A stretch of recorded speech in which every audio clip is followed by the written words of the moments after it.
Over the past 2 days, I've found myself going down a rabbit hole of knowledge and a serious reality check. Now I sit here pretty much ashamed to be a white male in 2020. Um, just to give you an understanding of what I mean, let me set the scene for you.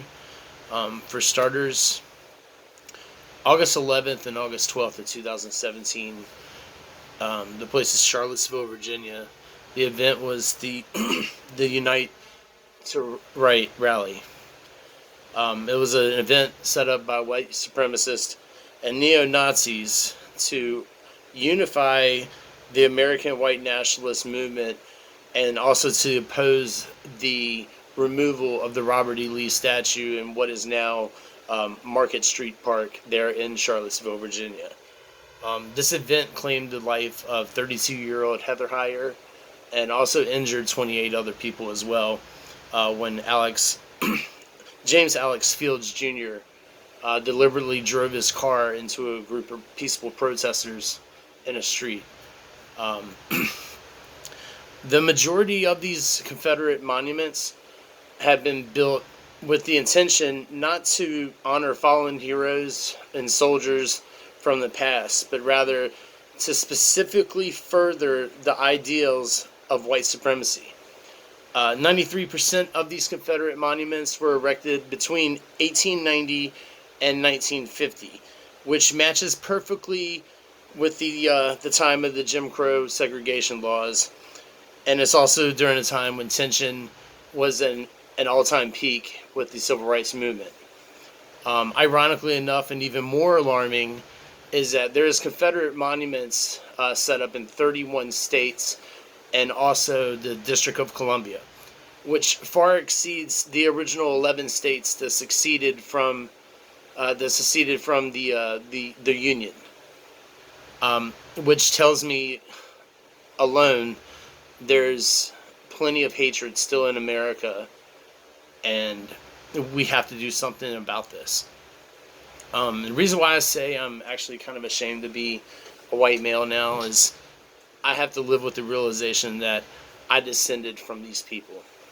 These people who thought it was okay to sell another human being, to beat another human being, to kill another human being simply because of the color of their skin. Um, and black people were considered to be inferior to white people, and they would never be American citizens. At least that was what the ideas of Roger Taney. Roger Taney, he was the the man that had the Dred Scott decision in 1857, and the Dred Scott decision, if you don't know, it actually defended slavery, and it also stated that black Americans could never be citizens, which is pretty fucked up, if you ask me. Excuse my language. But any person that can sit there and look at these monuments today and genuinely think that it has anything to do with history and not to be an intimidation factor towards black Americans and a reminder of a past that many of us would like to forget and we're ashamed that ever happened. And for those people, if you happen to be watching this right now and you're one of these people, these white supremacists who feel that African Americans are inferior, that they don't have any place here or anything, as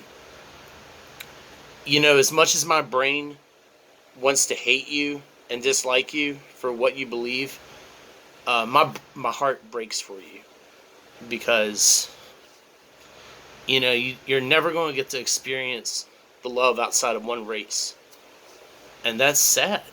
Like, it really is, because at the end of the day, it's not about being black or white or Asian or Latin. It's all about being one unified race. Human beings. I'm done. For Dopeish, this is One Eye, signing off.